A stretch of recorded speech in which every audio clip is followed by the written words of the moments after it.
राजस्थान में अब तक के सबसे बड़े गौ तस्करी कांड के विरोध में सागवाड़ा ब्लॉक कांग्रेस कार्यकारिणी और नगर कार्यकारिणी ने एकजुट होकर सागवाड़ा उपखंड अधिकारी को ज्ञापन सौंपा। कांग्रेस कार्यकर्ताओं ने इस घिनौने कृत्य के खिलाफ कड़ी से कड़ी कार्रवाई की मांग की और आरोप लगाया कि भाजपा सरकार की मिलीभगत से गौवंश खतरे में है।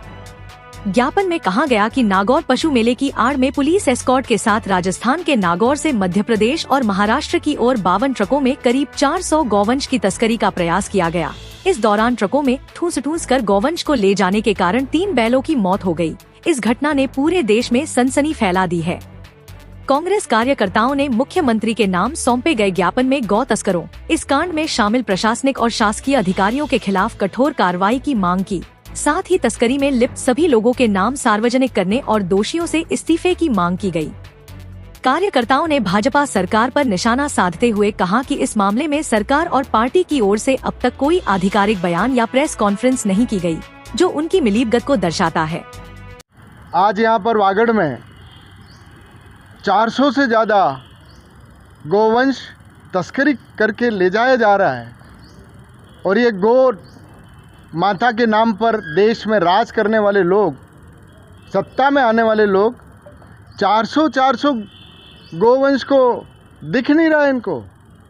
अभी कुछ समय से सोशल मीडिया में हम देख रहे थे कि सागवाड़ा में, देश की बात तो जाने दो, सागवाड़ा में अगर कोई गौ माता का पैर अगर कहीं नाली में फंस जाता था तो 100 फर्जी ये गौ प्रेमी इतना हल्ला मचाते थे कि जैसे इनके अलावा कोई हिंदू है ही नहीं। लेकिन आज वो सब सत्ता आने के बाद ये दलाल सब कहाँ छुप गए, कुछ समझ में नहीं आ रहा है। 400 गौवंश किसको कहते हैं भाई? कोई तो बोलो, सरकार का कोई तो आदमी बोले कि गौ माता का हो क्या रहा, कहाँ ले जा रहे थे आप एक गौ माता का फर्जी मांस बता करके कहीं हत्या इस देश के अंदर कर दी कि गौ माता का मांस है यूँ करके कई लोगों को मार दिया और सामने दिख रहा है कि इतनी गौ माताओं को कोई ले जा रहा था। दोषियों को पकड़ो तो सही भाई, पर नहीं करेंगे ये। इनको हिंदू के नाम पर, गौशाला के नाम पर, आज सागवाड़ा में गौशाला खुली।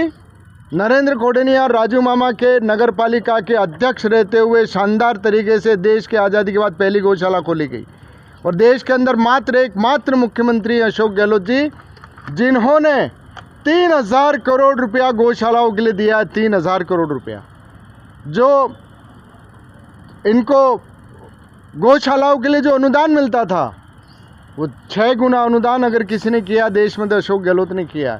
लेकिन ये सरकार कोई बोलने के लिए तैयार नहीं है। सरकार को तो हर तरीके से दल बदलुओं के साथ, भ्रष्टाचार करने वालों को दबा के, भू माफियाओं को साथ रख करके कांग्रेसी को डराना है। मैं आपके मार्फत कहना चाहता हूं कि 10 तारीख को आपके ही, जिसको आप अपना चेयरमैन बनाना चाह रहे हो, बीजेपी के लोग, उस पार्षद के खिलाफ, उसके परिवार के 6 जनों के खिलाफ आपके अधिकारियों ने रिपोर्ट दी है कि ये भू माफिया है। इसने 2.5 करोड़ रुपए की ज़मीन मात्र 2.5 लाख रुपए में ले लिए और उस परिवार के 6 जनों को पट्टे दिए। अगर ईमानदारी से, अगर इस सरकार के अंदर छाती में दम है और यहाँ के बीजेपी के नेताओं में दम है कि राजू मामा को जिस असली फर्जी के पट्टे के कारण सस्पेंड किया है, आप उस भू माफिया और दल बदलू को, जिसके आपके ईओ ने, आपके कलेक्टर ने, आपके डायरेक्टर ने दोषी पाया है कि सागवाड़े की ज़मीन को खा गया है, उसके खिलाफ कार्रवाई करो भाई, दम है तो। यहाँ आज हमने एक ज्ञापन दिया है। ज्ञापन का मूल विषय जो था कि कई लोग जो गौ माता के नाम पे वोट लेना जानते हैं, गौ माता के नाम पे झूठा प्रचार करना चाहते हैं और वर्तमान जो भाजपा सरकार है वो अपने आप को गौ भक्त सरकार मानती है, पर नागौर से जो 400 से अधिक गोवंश लाए जा रहे थे उनके फर्जी कागजात बने इसी सरकार के अंतर्गत और वो यहाँ से राजस्थान से बांसवाड़ा के एमपी बॉर्डर से होते हुए महाराष्ट्र के कत्लखानों में जा रही थी। तो मैं इस सरकार से पूछना चाहता हूँ कि ये परमिशन आखिर किसने दी? क्या इसमें सरकार शामिल नहीं है? क्या आप ये प्रशासनिक कार्रवाई करके छूट जाना चाहते हो कि प्रशासन ने किया? नहीं, ये आपका षड्यंत्र था, आपका चेहरा उजागर हो गया है। धन्य उन गौ भक्तों को, धन्य है गोरक्षक दल को जिन्होंने इस गोवंश को पकड़ा, धन्य है उन सब गौ भक्तों को जिन्होंने इस कत्ल से इनको बचाया। तो हम नगर कांग्रेस कमेटी और ब्लॉक कांग्रेस कमेटी और समस्त कांग्रेस जन इसका पुरजोर विरोध करते हैं और सरकार से मांग करते हैं कि ये जो भी इस गौ हत्या में शामिल है, जो इस साजिश में शामिल है, सरकार का भले अभिन्न अंग क्यों नहीं हो, उसके खिलाफ सख्त कार्रवाई की जाए और आने वाले समय में गौ संरक्षण के लिए और गौ माता की सेवा के लिए जो भी प्रयास किए जाएं वो करने चाहिए। और इस तरह के प्रयास की हम कड़े शब्दों में भर्त्सना करते हैं, निंदा करते हैं और पुरजोर मांग करते हैं कि इसमें दोषियों को कड़ी से कड़ी सजा दी जाए। धन्यवाद। जो गौ तस्करी का मामला इस पूरे वागड़ में पिछले 4 दिनों से ज्वलन मुद्दा बन गया है, उस बारे में मैं यही कहना चाहूँगा कि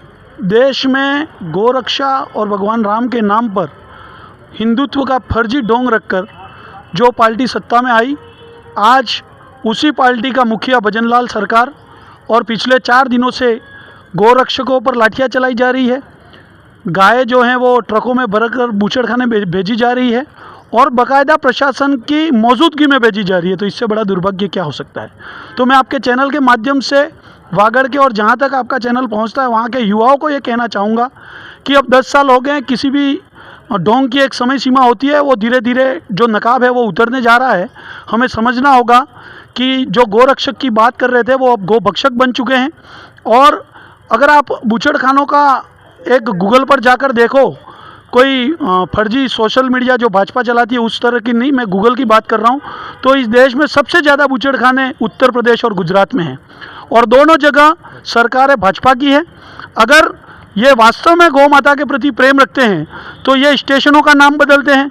ये जब औरंगजेब गया उसको 400 साल बाद निकालते हैं खोद कर।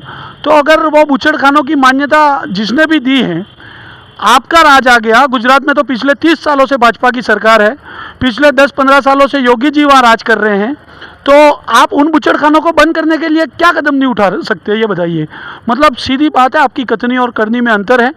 बीफ निर्यात मामले में, गौ माता के मांस के निर्यात में भारत पिछले 10 वर्षों में नंबर 1 पर पहुंच चुका है।